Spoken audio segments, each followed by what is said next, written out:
A reflexão sobre a publicidade, ela, claro, pode ser feita através da sua função social, mas certamente o viés que melhor permite entendê-la é um viés propriamente crítico. Eu estou absolutamente convencido de que a função assumida da publicidade nada tem a ver com os seus reais efeitos.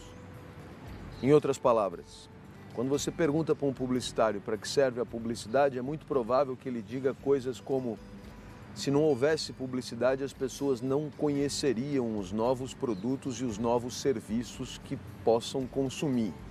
Então, na verdade, o publicitário se apresenta como um informador de produtos e serviços, uma espécie de jornalista do consumo. É claro que essa perspectiva é uma perspectiva defensável, mas ela esconde o resto, e o resto é o que nos importa. Em outras palavras, a publicidade, com o pretexto de informar e de dar à luz as novas possibilidades de consumo, ela acaba escondendo todos os efeitos perversos que ela acarreta na sua relação com a sociedade.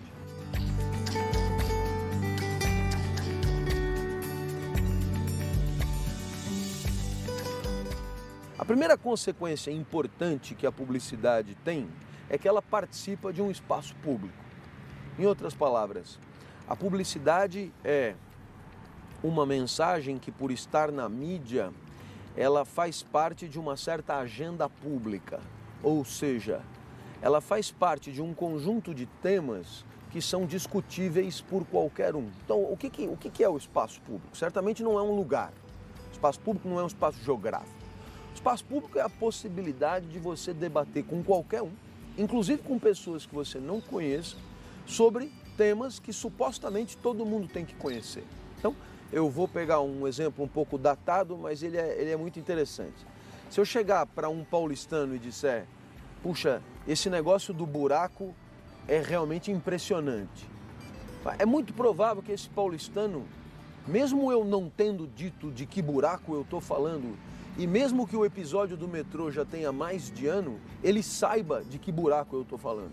Então é claro que o buraco do metrô foi um tema da agenda pública definido pelos meios de comunicação como tal e que permite que as pessoas interajam sem que elas se conheçam propriamente. Então, de fato, o espaço público, ele precisa desse conjunto de temas. Então, esse conjunto de assuntos mesmo, issues, né, como dizem os americanos, sobre os quais você pode realmente discutir com qualquer um. Por quê? Porque se você lançar mão de um tema da sua agenda privada para conversar com uma pessoa que você não conhece, certamente essa pessoa não tem como interagir com você, né? Se eu chegar para alguém e disser: puxa, ontem eu tive parte das minhas costas amputadas por conta de uma intervenção cirúrgica. A pessoa virar para dentro de um ônibus, a pessoa vira você e fala: e Kiko, né? O que eu tenho a ver com isso? Eu não tenho nada a dizer sobre esse assunto. Então, a agenda pública, ela tem um papel integrador importante. Então, a publicidade, ela faz parte disso, né? Eu já tive a oportunidade de mostrar isso em várias pesquisas.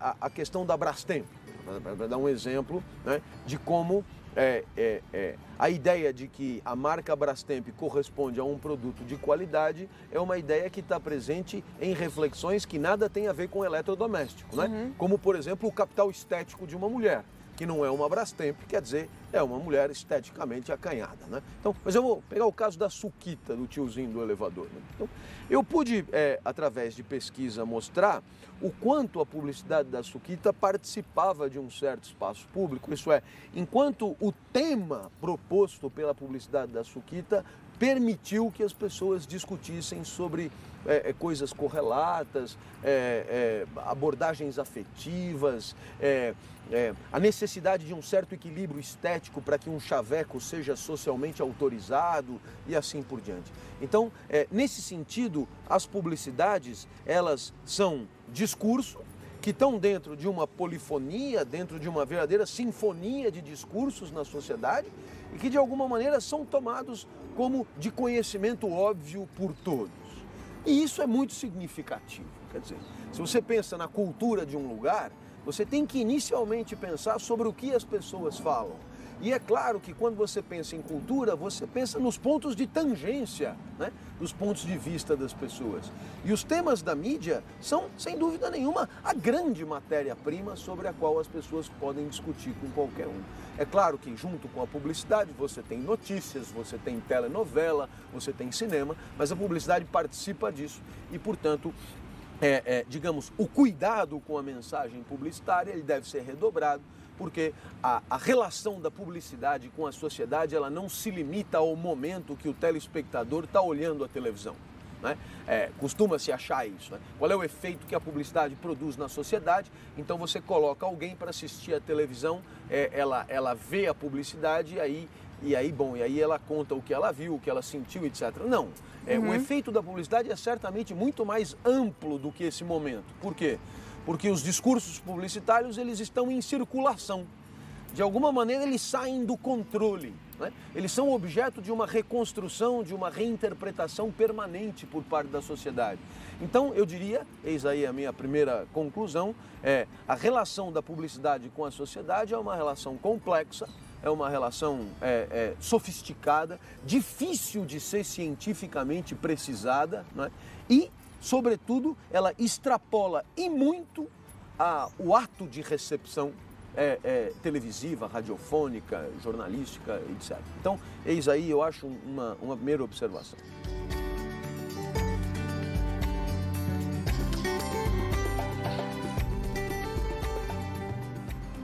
O consumo na sociedade contemporânea, e aí, eis aí, eu acho um dos poucos aspectos que a literatura dos pós-modernos é realmente importante. Digo pós-modernos, Baudrillard, Maffesoli, Bauman, Lipovetsky, Vátimo, etc. A publicidade é central, por quê? Nas relações de consumo, no mundo contemporâneo, as pessoas têm a oportunidade de construir um certo discurso de autodefinição. Ou seja, melhorando a minha análise, todos nós, para viver em sociedade, temos que nos definir. Temos que oferecer aos nossos interlocutores a nossa diferença específica. Quem somos e quem não somos. E é claro que essa preocupação é uma preocupação estritamente relacionada à vida social. Se eu vivesse no meio de amoreiras, cerejeiras e vacas, eu constataria com muito mais facilidade que eu sou apenas um fluxo afetivo. A vida em sociedade é uma vida discursiva, simbólica, né, semioticamente marcada. Então eu preciso oferecer uma diferença específica. Ainda que essa diferença específica pressuponha uma permanência que não coincide em nada com o fluxo que caracteriza a minha existência. Então, existe uma historinha que cada um conta sobre si. Ao longo da história, a maneira de construir essa historinha, essa definição de si mudou muito. Né? Quem quiser ler mais sobre isso, eu acho que o livro História da Sexualidade, do Foucault, é muito útil para você entender a maneira como as pessoas, de alguma maneira, se apresentam e o quanto a história fez mudar a forma legítima, né? Socialmente esperada de apresentação de si. Eu quero dizer que há muito pouco tempo atrás, as pessoas se apresentavam falando muito mais. Falar era pré-requisito da apresentação de si. Hoje, na chamada sociedade contemporânea, as pessoas têm, digamos, recursos discursivos cada vez menores. De alguma maneira, as pessoas trabalham com menos palavras. E, portanto, falar não é mais a manifestação maiúscula da definição de si. Bom, mas se eu não falo, como é que eu vou contar para você quem eu sou? Né? Então, é claro que tem que ser silencioso, né? Porque não é falado. Mas, o que você poderá identificar em mim que me discrimine dos demais? Então, aqui entra o consumo como elemento de definição identitária. Em outras palavras, eu existo socialmente e me defino socialmente em função de práticas de consumo que eu efetivamente pratico, ou seja, coisas que eu efetivamente compro, serviços que eu realmente compro, cursos que eu faço, consumo musical, consumo cultural, consumo no seu sentido mais amplo. Ou então que eu digo consumir e que a rigor não correspondem efetivamente a uma prática de consumo. Mas de qualquer maneira, nós poderíamos dizer, talvez Baudrillard exagere quando diga consumo logo existo, talvez haja aí uma fórmula de efeito, mas o que ele quer dizer é relevante. Em outras palavras, é através das práticas de consumo hoje que substancialmente eu digo quem eu sou. Quer dizer, quem é Clóvis? Clóvis é o cara que compra um certo tipo de roupa e, portanto, a usa. Clóvis é o cara que tem o carro X. Clóvis é o cara que frequenta os cursos Y, que viaja para os lugares tais e tais e, portanto, tem um certo consumo turístico, cultural, de indumentária, de automotores, de eletrodomésticos. Em outras palavras, a cada ato de consumo eu estou permitindo que os demais me definam.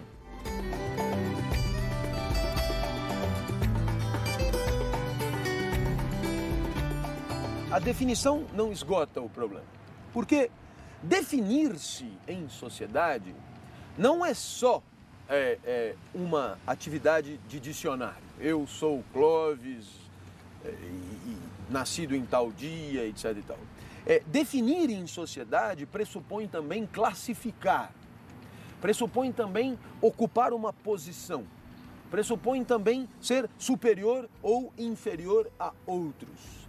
Pressupõe, sobretudo, pertencer a certos universos e não pertencer a outros universos. Em outras palavras, o discurso identitário permite que os demais não só saibam quem somos, mas saibam nos localizar no mapa social.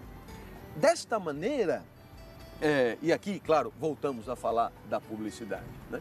A publicidade, ela obviamente vai nos contar, como dizem os publicitários, as novas coisas e serviços que nós podemos consumir, digamos, para turbinar a nossa definição de si, né?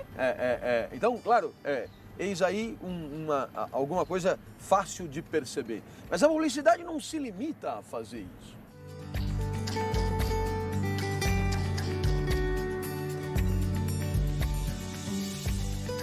A publicidade, ao apresentar produtos e serviços, ela oferece uma grade de referenciais simbólicos aos quais aquele consumo deve ser associada para nos posicionar na sociedade. Em outras palavras, a publicidade não está, isso seria de uma ingenuidade atroz, dizendo, bom, eis aqui, né, a margarina X, não é, que você agora pode consumir. Ponto. Acabou. Entra outro e diz, eis aqui a televisão Y, que você pode... Não, a publicidade não conta isso. Aliás, sob certos aspectos, a publicidade contemporânea muitas vezes sequer mostra o produto. Então, o que ela mostra? Ela mostra os penduricalhos simbólicos aos quais aquele produto pode ser associado para posicionar você na sociedade. Em outras palavras, se você é um consumidor de tal produto, saiba que esse produto é entendido pela sociedade como associado a tais e tais outros elementos simbólicos que permitirão, por sua vez, colocar você numa certa posição, que é uma posição que vai te alegrar. Em outras palavras, perceba, a alegria que a publicidade está prometendo, ela vai muito além da posse de certa coisa, que alegra também, né? Que alegra também. A publicidade e o consumo prometem, na verdade, que uma coisa comprada, ela fique na sua posse, e ficando na sua posse, essa posse garante um encontro com aquela coisa na hora que você quiser. Então, se você se alegrou ao ver na vitrine tal coisa, saiba que comprando, você poderá levar para casa e encontrar com essa coisa na hora que você quiser. Subentendido, você poderá sentir a qualquer momento a alegria que você sentiu ao encontrar essa coisa na vitrine. É mentira. Fique claro. Por quê? Porque você não para de mudar e, portanto, aquele vaso que você viu na vitrine e que te alegrou, no momento que você vai botar o vaso no carro e o vaso não entra, ele já começa a te entristecer. Em outras palavras, a promessa de que a posse e a garantia do encontro permitirá a reprodução da alegria do encontro, do afeto já sentido, é uma promessa fajuta. A publicidade, evidentemente, ela promete mais do que a alegria da posse. Ela promete a alegria da inscrição na sociedade. Ela promete a alegria da existência na sociedade. Em outras palavras, saiba que consumindo você será aceito como consumidor. Se for aceito como consumidor, será inscrito entre os consumidores daquele produto, será afastado dos não consumidores daquele produto e, portanto, terá uma existência social que vai te alegrar. E você, que não sabe teorizar sobre isso, mas sente que isso é verdade, embarca tranquilamente. Quando é que isso tudo começa? No mundo infantil.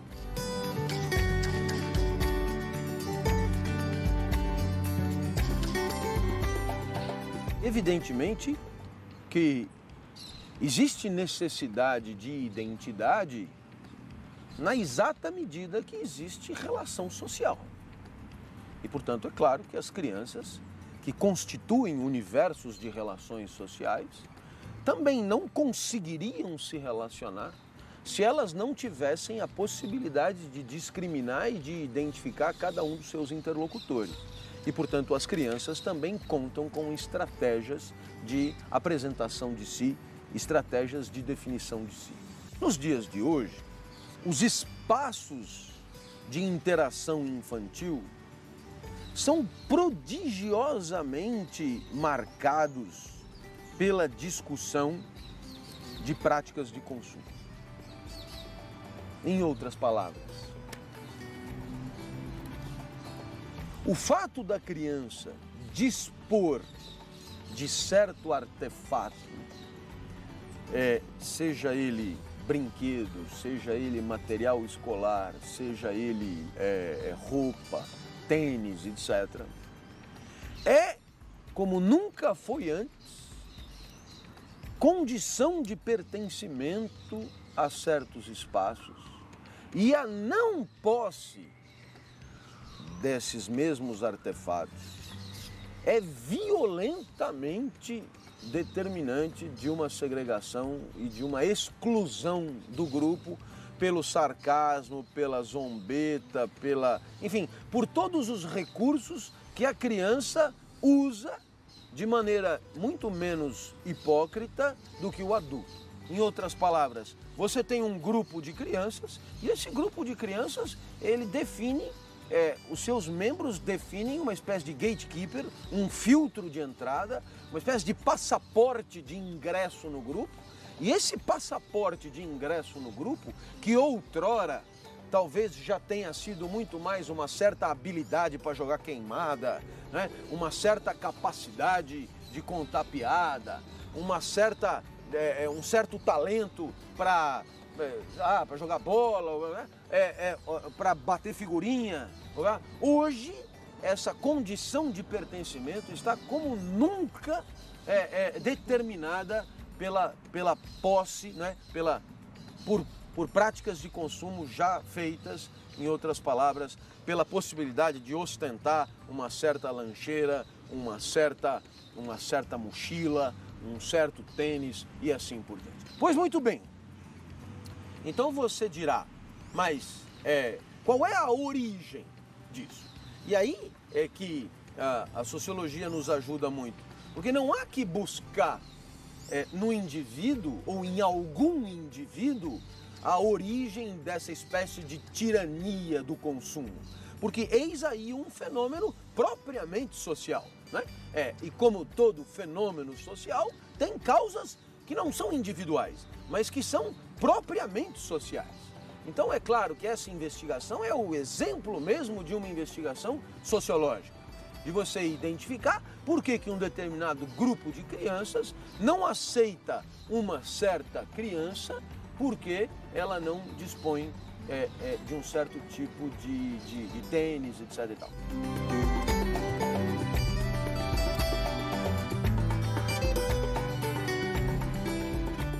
Um depoimento me chamou poderosamente a atenção.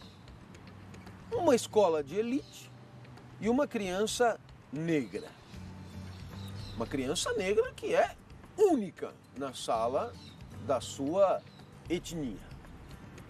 Então, eu tive a oportunidade de conversar com a mãe branca adotiva dessa criança negra.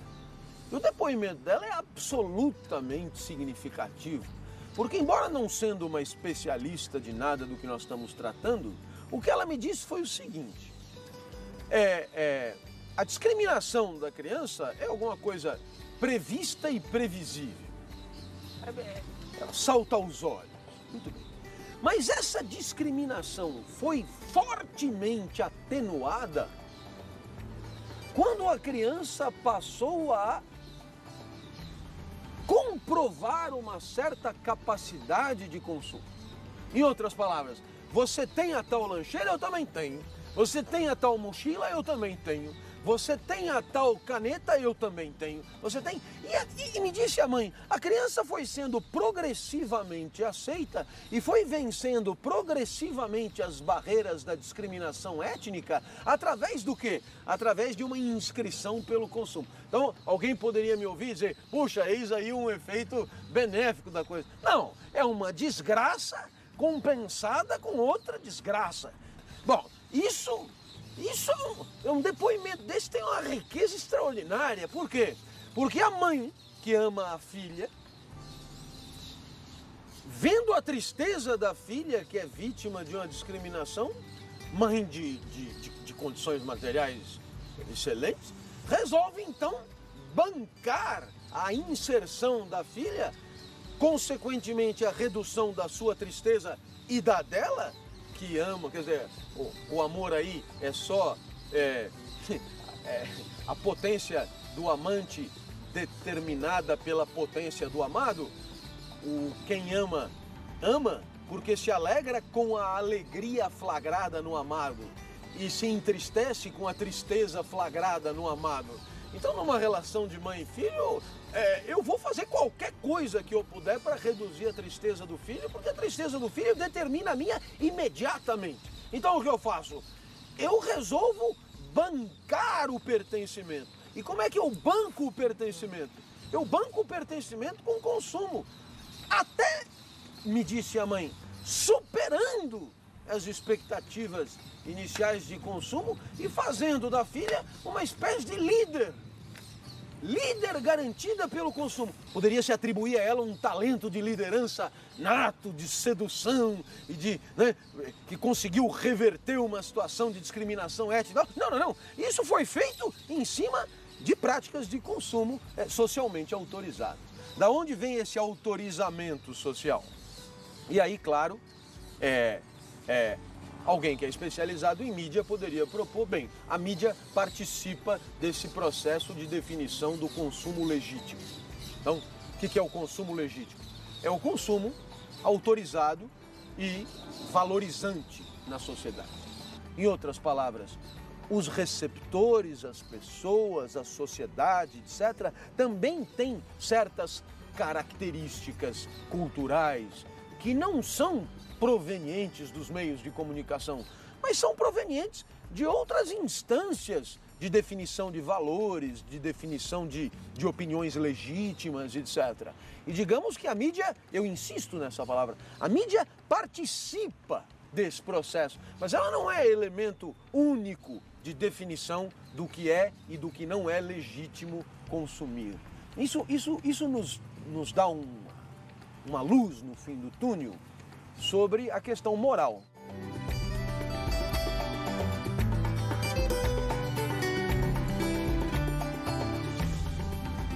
A moral é uma atividade do espírito. E quando Aristóteles dizia a atividade do espírito, ele não era cristão, porque ele era 3 séculos e meio anterior a Cristo. A atividade do espírito para Aristóteles é a atividade da razão. A moral é uma forma particular de pensar. Coisas que passam pela sua cabeça. Isso é moral. Agora, é claro, nem todo pensamento é um pensamento moral. Por quê? Porque o pensamento moral ele tem um objeto muito específico. E esse objeto muito específico é a conduta humana. A reflexão moral tem por objeto o comportamento. Agora, que fique claro, a reflexão moral, ela não é uma identificação dos comportamentos, como faria a ciência, né? Psicologia behaviorista, né? Ou comportamental. Eu vou estudar como é que alguém age dadas certas condições materiais de existência e, digamos, estimulada por um alfinete espetado nos glúteos. Não, eu não vou discutir o mundo que é, porque a reflexão moral não é sobre o mundo que é, sobre como as pessoas agem. A reflexão moral é uma discussão sobre como deveríamos agir. Em outras palavras, a discussão moral é uma discussão sobre o dever ser do comportamento humano, o dever ser da existência humana, o dever ser da vida, a discussão sobre a melhor maneira de viver. Em outras palavras, qual é a pergunta aqui? Posto que vivemos e posto que existem milhões de maneiras de viver, qual é a melhor? Então perceba que não existe moral se não houver valor, porque só o valor permitirá identificar o melhor e o pior. Não há moral sem valor. Em primeiro lugar, a moral é uma reflexão sobre o próprio comportamento. Então, nesse sentido, eu acho isso super esclarecedor. Eu posso, por exemplo, refletir sobre o seu comportamento. Né? E certamente faço isso e farei isso. Eu vou pensar sobre o que você fez, né? E vou pensar dentro de uma perspectiva de valor. Portanto, refletir sobre o que você deveria ter feito aos meus olhos. Certo? Pois muito bem, isso é moralismo. Reflexão valorativa sobre o comportamento de terceiro. Moralismo. Temos nome para isso também. Agora, moral é uma reflexão que se circunscreve ao próprio comportamento. Em outras palavras, sou eu pensando comigo mesmo sobre qual a melhor maneira de agir, portanto, de viver dentro de determinadas condições. Há uma segunda condição que é aristotélica, é grega e é maravilhosa. Não há moral se não houver liberdade. Mas, digamos que a reflexão moral será tanto mais pertinente quanto mais houver condições de deliberação livre sobre a própria vida.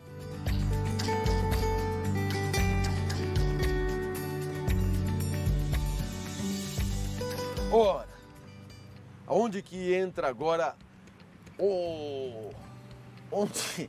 onde que entra agora a questão da publicidade com o que eu acabei de dizer? A publicidade não seria nem imoral, nem moral, mas ela seria um elemento redutor das condições de deliberação moral. Em outras palavras, a partir do momento que a publicidade produz os efeitos que produz, em outras palavras, a publicidade consagra o que é legítimo consumir e com isso condena as pessoas a uma existência complicada se ela se negar a esse tipo de consumo, a publicidade pouco a pouco constrange afetivamente as pessoas, tirando-lhes as condições básicas de deliberação moral, que são a liberdade para optar. Então, nesse sentido, o discurso publicitário é falacioso, porque ele diz, não, eu apenas informo que existe um novo produto, mas você fará o que você quiser. Não é bem assim. E não é bem assim desde os bancos escolares. Por quê? Porque se não fizermos o que os tiranos da publicidade nos constrangem a fazer, somos açoitados pelo universo social a que pertencemos ou queremos pertencer. Alguém poderá ainda dizer, mas você é livre para optar pela rejeição. Mas esta liberdade não é uma liberdade exigível de uma criança de 5 anos, aonde se começa o processo socializatório, provavelmente no início das atividades escolares, etc e tal, onde uma criança vai lutar pela alegria, vai lutar pela conservação da sua potência, vai lutar por evitar encontros tristes com o mundo e, portanto, se ela se vê chacoteada, ela vai tentar identificar as causas para eliminá-las, para poder futuramente ter encontros mais alegres. E assim a sociedade vai fazendo o seu papel, pelo prêmio e pelo castigo, pela dor e pelo aplauso, ela vai, de alguma maneira, socializando o corpo.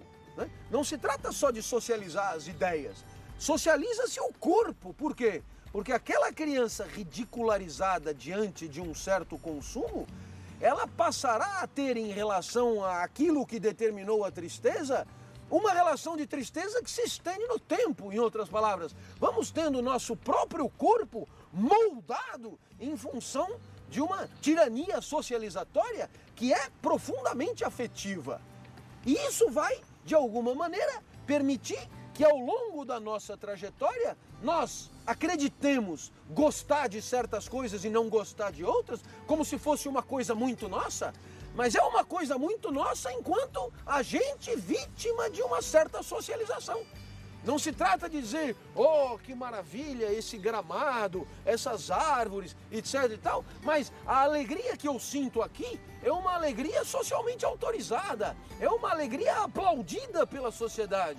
Por quê? Porque quando a sociedade não aceita a tua alegria, ela transforma a tua alegria em tristeza para que você não se alegre mais com isso. Mais ou menos o que faz o Mastercard. Tem certas coisas que não tem preço, as outras você pode comprar com o Mastercard. Quais são as outras? As outras que são socialmente aceitas, ok? Por quê? Porque se você insistir em se alegrar com coisas que a sociedade que coloquem em risco a chamada ordem social, você será punido na medida do risco que você causar para a sociedade. Você pode ser punido com uma chacota, com uma zombaria, com uns tapas, com uma prisão. O direito é sempre a ponta de lança da repressão civilizatória, né? A prisão, pena de morte, quanto mais gravemente você ameaçar ou ofender a sociedade. Mas então, eu pergunto a você, como poderíamos, né, repensar as condições normais de moralidade, de deliberação livre, se estamos nós mesmos inscritos numa engenhoca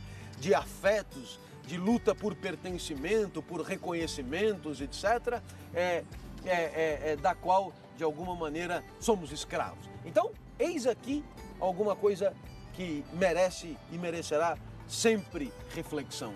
De que maneira a publicidade é apresentada pelos publicitários como libertadora, porque dá a você uma opção a mais, né? E de que maneira a publicidade pode ser entendida como restritiva das possibilidades de existência e, portanto, apequenadora das condições básicas de moralidade.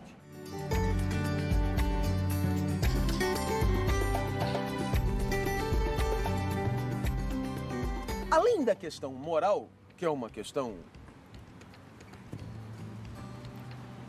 digamos, é a fase subjetiva do processo de vida em sociedade, existe aquilo que convencionamos chamar de ética. A ética é uma espécie de teoria da moral. A ética é uma espécie de ciência dos discursos morais. A ética é o saber que cuida das deliberações morais. Então a ética, claro, ela tem características de despersonalização, ela se apresenta sempre como um discurso genérico, entendeu? Tem a moral de Clóvis, mas tem a ética do professor universitário. Por isso os códigos são de ética profissional, não de moral profissional, né? Porque eles têm essa pretensão. Agora, veja bem, a partir do momento que as pessoas têm apetites singulares, a partir do momento porque a sociedade, por mais que ela tente, ela não consegue pasteurizar absolutamente. Caminha para isso, é só passar na porta de uma faculdade e ver as mochilas. São exércitos, mas ainda assim, Há fraturas no sistema, porque tem sempre a Nike e a Reebok. Ainda não há uma empresa só, um banco só, etc. Mas, então, é claro, a ética, digamos, uma espécie de mínimo denominador comum das deliberações morais. Um entendimento coletivo, né, de critérios que deveriam pautar as decisões morais que são de cada um. Mas aí, a partir do momento que somos singulares, temos apetites singulares, nossos corpos são singulares, o que me alegra não te alegra. E, portanto, é claro que esses apetites singulares determinam em nós pontos de vista e discursos também singulares. Então, no fundo, a ética, é preciso admitir, é o resultado de uma certa relação de forças na sociedade sobre como o mundo deveria ser. Tá claro? Quer dizer, eu vou lutar para fazer triunfar pontos de vista que sejam adequados aos meus apetites, às minhas inclinações, aquilo que me alegra. O problema é que o outro também vai fazer a mesma coisa. A vida em sociedade é uma vida constituída por pessoas apetitosas, desejantes, lutando pela sua própria potência e, portanto, em grande conflito. Mas, claro, as pessoas não entram em conflito sozinhas, elas acabam fazendo alianças. Elas acabam fazendo alianças porque elas se sentem assim menos fortes, menos fracas para enfrentar os apetites dos outros. Então, na verdade, nós vivemos num mundo de alianças de pessoas apetitosas contra alianças de pessoas com apetites contrários. É nisso que nós estamos inscritos aqui.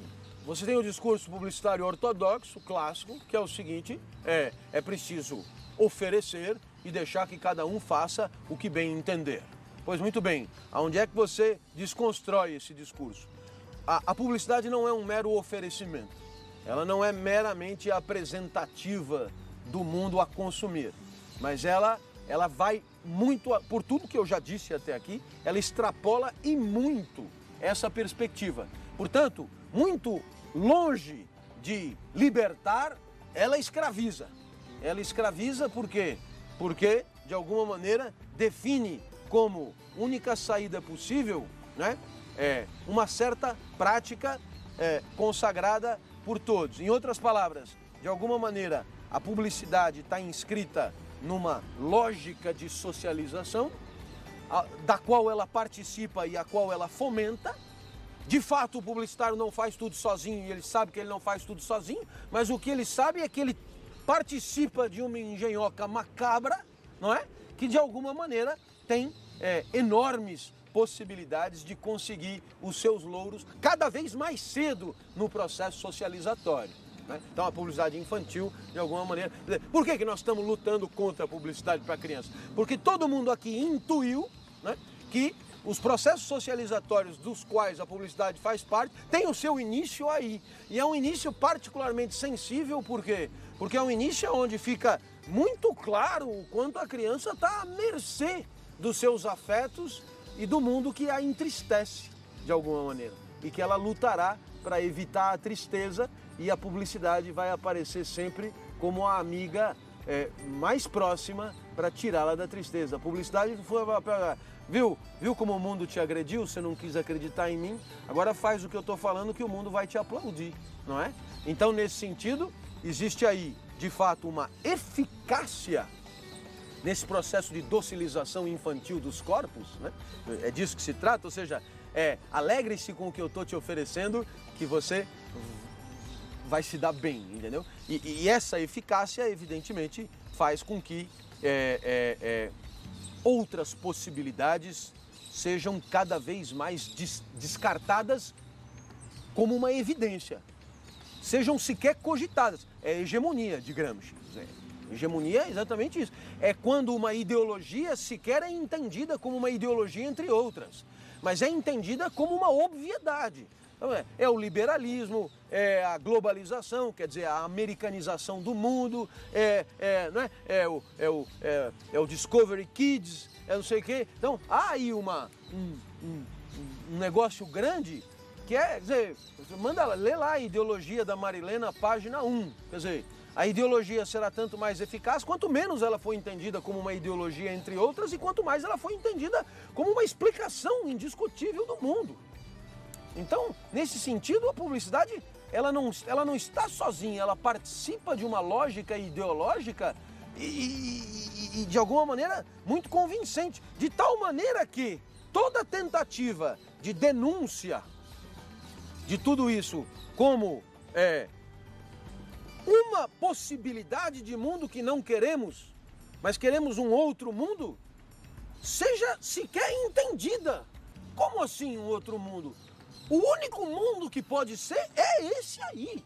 É um mundo liberal, é um mundo globalizado, é um mundo da internet, é um mundo do encurtamento das distâncias. E quando você diz, opa, mas o cara tá morrendo lá no hospital público, ele nunca ligou um computador na vida, o e-mail nunca o aproximou de Vladivostok, onde está o mundo globalizado, livre, liberal e feliz? Não, esse é um excluído. É na expectativa de que morram os excluídos para que todos nos sintamos absolutamente integrados numa espécie de Leviatã pós-moderno, que é o que estamos vivendo, entendeu?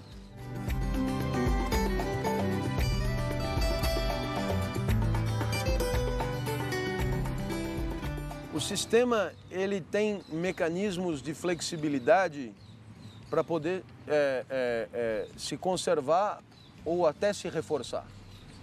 Então é claro que o sistema está preparado para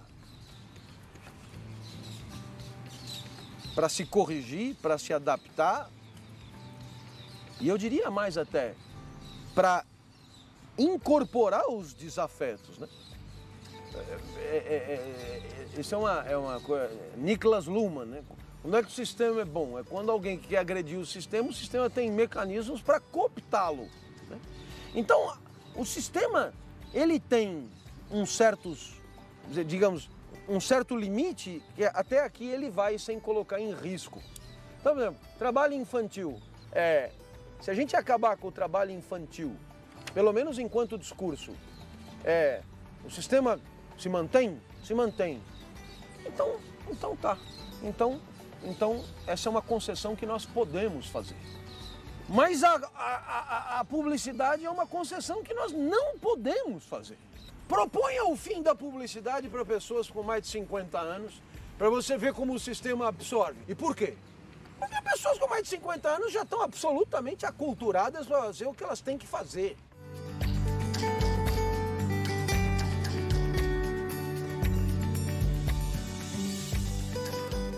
Agora, abrir mão da criança, mas só destruindo tudo, porque isso eu vou lutar até o fim. Por quê? Porque senão nós estamos atacando a raiz de um novo mundo. Não tem outra forma de propor um novo mundo, senão junto àqueles que ainda não se submeteram enquanto hábitos mesmo. Quando é que a dominação ela tem todas as condições de se reproduzir? Quando o dominado é o primeiro a achar que está tudo certo, que ele não é dominado coisa nenhuma e que, portanto, há uma naturalização das relações de poder. Essa é a dominação simbólica eficaz.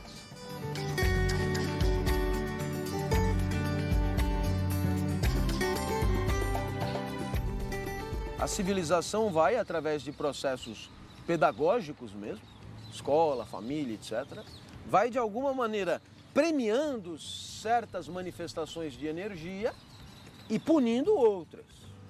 De alguma maneira, a sociedade vai nos ensinando o que é desejável e vai nos mostrando aquilo que não podemos desejar. E vai nos mostrando não assim, faça isso e não faça aquilo. Isso também. Mas isso é a parte mais tosca do processo. Ela vai nos causando tristeza quando demonstramos libidos indevidas e vai nos alegrando e aplaudindo quando nossa energia é direcionada para alguma coisa que não só não coloca em risco a civilização, mas pelo contrário, se inscreve numa lógica civilizada. Pois muito bem, dentro desse processo, o nosso corpo acaba, pouco a pouco, se docilizando, ou seja, vamos gostando do que é legítimo gostar e vamos detestando do que não é legítimo gostar.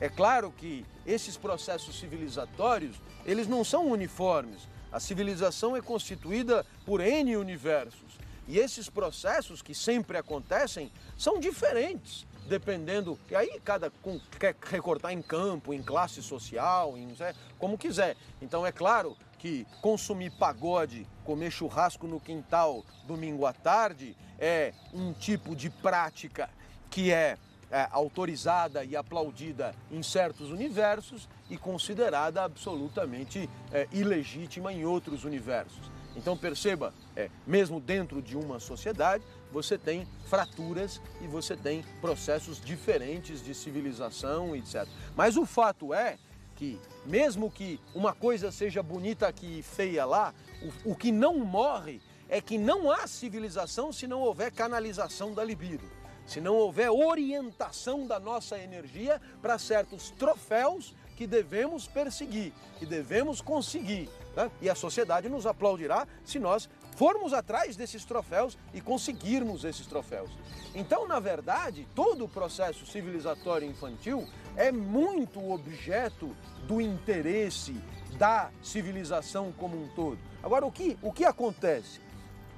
O que acontece é que as práticas sociais de canalização dessa libido são plurais e sofisticadas. O direito, para quem se dá muita importância, é a ponta do iceberg de um processo muito mais sofisticado de educação na família, de educação na escola, de relação com os professores, de relação com os colegas, no clube, na atividade esportiva, etc. Onde a cada segundo vamos aprendendo o que podemos fazer e o que não podemos fazer. A publicidade não trabalha sozinha, ela se inscreve numa lógica de definição do que é desejável e do que não é desejável. Como?